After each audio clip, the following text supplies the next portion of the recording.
It's a mountain that looks like a cover. Anyway, when I go to these beautiful mountains, I can sing for hours. Why? I'm so filled with my Daddy's love that I can only express it in song. At the time, I was singing for an hour and about 40 minutes. An hour and 40 minutes. After I finished singing, all the trees gave me a standing ovation. They were clapping and they were waving their hands. They're saying, Prince, God is love. Lord, God is love. And they were all smiling at me, waving their hands at me. And they were all standing up. And I was surprised. So I said, oh yes, God is love, God is love. And he started conversing with them. So when I shake my hands at them, they shake their hands back at me. When I'm with those friends, time goes so fast. Down back in the world, I know that my family has prepared the table for lunch and they are waiting for me. It would have been better if they weren't waiting for me. I would stay in the mountains. But they're waiting for me and they're not eating because they're waiting until I come.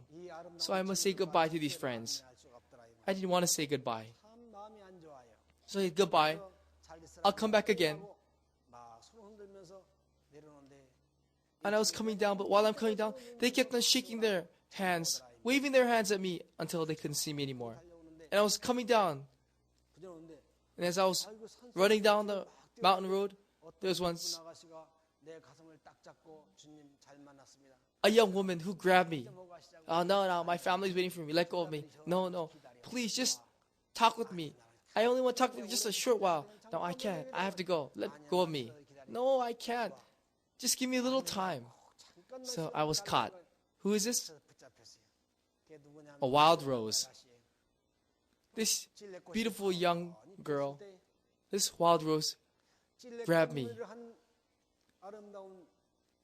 She was wearing a very beautiful dress, green, decorated with flowers. And she had her arm out on the road and she grabbed me. This is not just a funny story. This is for real. She said, Lord. And she started to give me a sermon about her life.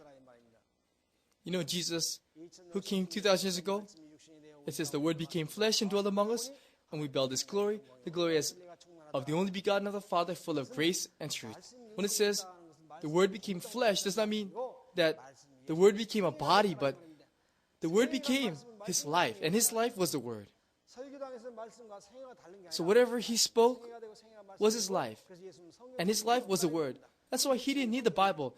His life was the Bible itself.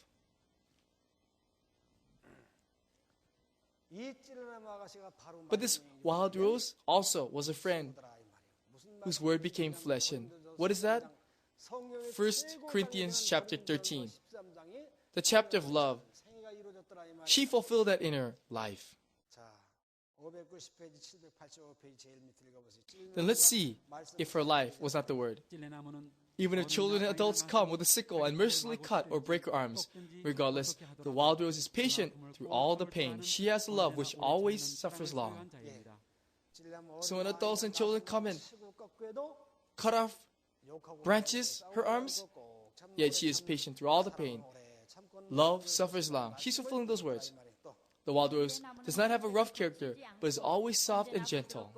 Love is kind. Has the word become flesh? The wild rose does not know how to be envious or jealous of others all its life. People are jealous and envious of others, but this wild rose doesn't care if the trees are taller, stronger, better looking. Because love does not envy. You cannot see the wild rose show itself off or be proudly boasting, this is me all its life. This rose never says, this is me, and boast or show off. Love does not parade itself, is not puffed up. The wild rose never behaves rudely to others, but is well-mannered all its life. Love does not behave rudely. We must see those who have good manners. You know, there are people who wake up early and they bang the door, slam the door open as they go in and out. And they talk out loud when everyone else is sleeping. No, we must always have manners. Next. You cannot see the wild rose seek its own all its life. Instead, it overflows with love as it happily shares its delicious leaves and branches to cows, sheep, goats, and children, and unsparingly gives out its honey and pollen to bees and butterflies. Yes, all its life, the wild rose doesn't want other people's things. Instead, this wild rose gives to others itself and its honey and pollen. Yet it doesn't ask for anything. That's why love does not seek its own. Has the word become its life? You cannot see the wild rose fighting or arguing with its neighbors all its life. So even it lives 100,000 years, it does not fight with neighbors. But people, they're always fighting with denominations. Pastors fight with one another. That's why it says, love is not provoked. Has the word become flesh? The wild rose can never have an evil or impure thought for a moment all its life. Its thoughts are only holy and pure. People, if they close their eyes, they only are filled with dirty thoughts day and night. But this wild rose, even though it lives 1,000, 10,000 years, it's never even had an evil or impure thought. Isn't truly a holy friend? What it says? Love thinks no evil. The word of 1 Corinthians has been fulfilled. The wild rose does not know the word sin or unrighteousness, but only lives righteously. It lives a beautiful life of only obeying the truth of God and bearing the leaves of regeneration, the flowers of sanctification, and clusters of the fruit of the Holy Spirit. Yes, love does not rejoice in iniquity. People sin, and they may be bribed. But here love does not rejoice in iniquity, but rejoices in the truth. It may seem so gentle, but actually it does not accept iniquity. Though the wild rose lives in the mountains with many smelly trees and rotting leaves, you cannot ever see it saying one word of ridicule concerning their faults and shortcomings. If anything, the wild rose covers their faults and shortcomings with its beautiful fragrance. You know, when people see others' faults and shortcomings, they ridicule them, they scorn them. But here, this wild rose, there are many smelling trees and rotting leaves. It does not make fun of them at all. Instead, it covers all their faults and shortcomings by its beautiful fragrance. Love bears all things. Even when the ill-tempered and merciless gales, frost, and snowstorms come, persecute it harshly, causing the leaves and flowers to fall, strip the wild rose of its clothes, and cruelly beat it, the wild rose is patient through the persecutions and insults without a word, and hopes and believes that the God of love will give it better, new clothes next spring or the following year, and embrace and comfort in his warm arms of love. It does not contend against, complain, or murmur about its persecutors, but bears all things and quietly, patiently endures the cruel persecution of the winter. What a beautiful friend. It's just remaining quiet and still, but gales, frosts, snowstorms all come and persecute it, causing the leaves and flowers to fall. And even though it persecutes it, this wild rose doesn't say, "Why are you doing this to me?" and curse them or fight with them. Instead, it says not one word to its persecutors. Instead, it has faith that the God of love will regenerate and sanctify it again next year, and it's just patient through it all.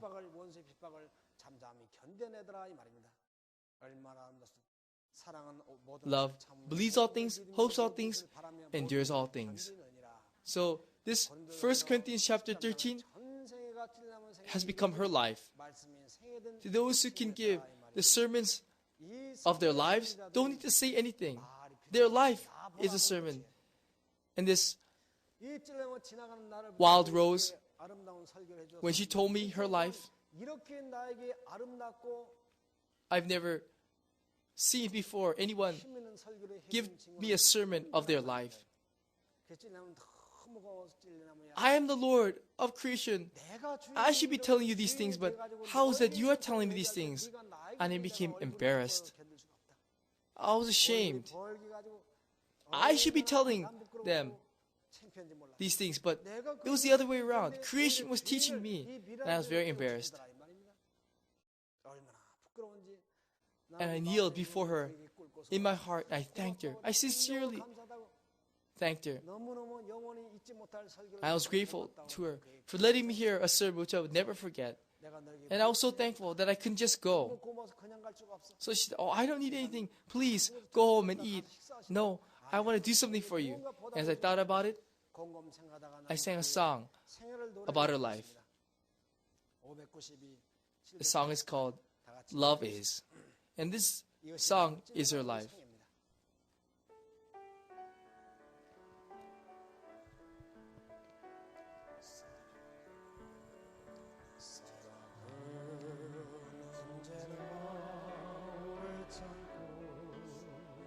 Love suffers long and is kind.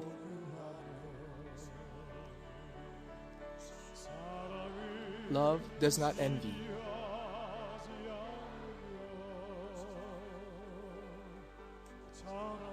Love does not parade itself, is not puffed up.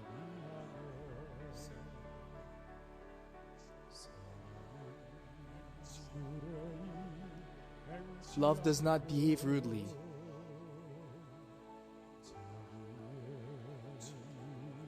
Love does not seek its own.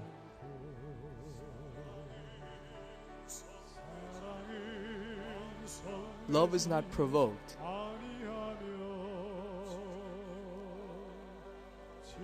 Thinks no evil.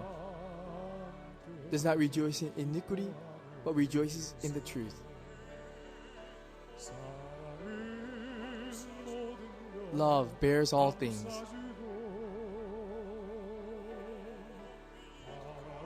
Believes all things. Hopes all things. Endures all things. Love never changes.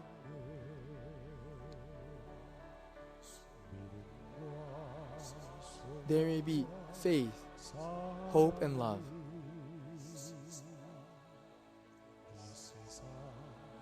And they are eternal.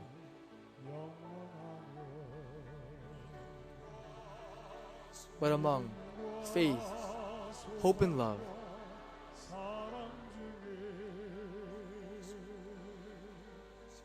the greatest of these things is love.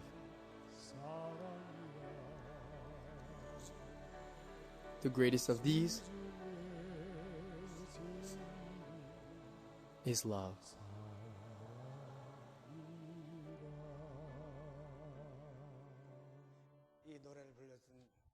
We should be like this wild rose and live so beautifully. We are the lords of this earth, but we became more degenerate than even creation. We should be teaching creation, but instead, we are being taught by them. So we must arise. So after singing this song, I said goodbye, and this wild rose was so happy, and she shook her hand saying goodbye, and I came home. But all of creation was clapping. All the trees were clapping. As I looked around, there was oak tree, chestnut trees, pine trees. They were all standing clapping. And you know what they were saying? They were saying, for thousands of years, the children of Satan said God is a God who likes to kill, who wants to judge, who wants to curse, who wants to throw in the fire of hell. And so we cried for so long. That's why I waited so long. We waited so long for the Son of God. Finally, the Son of God has come to testify of the true God of love. And we're so thankful. And they're welcoming and clapping. This is not just a story, but I can hear that with the ear of my heart and the ear of my soul. I heard their applause. I heard their voices. If you look in the Bible, it says in the Bible that nature, creation, praises God. Yes, communicate with God. Then if I have God in my heart, then what's wrong with me communicating with nature?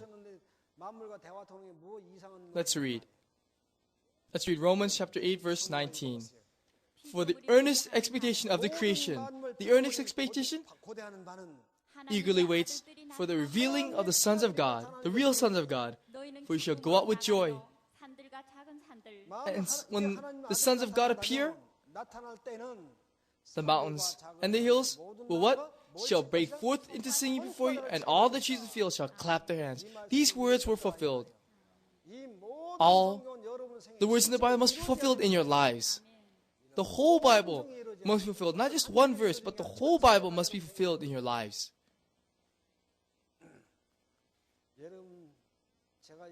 You know, I use the Bible for all of you. I don't need the Bible, and I can still walk with God and go to heaven.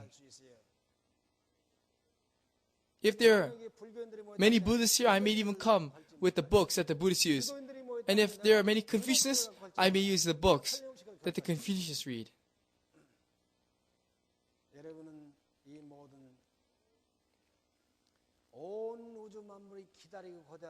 I hope that you'll be the true sons and daughters of God, which all creation eagerly waits for. If I want to tell you about what I've learned in nature, there's not enough time. And Confucius once said,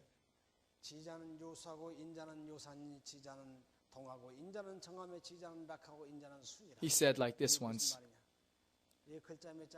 it's not much, but it has deep meaning, and people don't know what it means. People who know God and who walk with God like rivers and seas. They like the water. Those who have the heart of God, who have His character and live His life, love the mountains. Those who walk with God will not remain still but move to save the world. And those who have the character and the heart of God will never be noisy and act as if they know anything, but they'll be quiet. And those who walk with God will fill with joy. Those who have the heart of God will live eternally.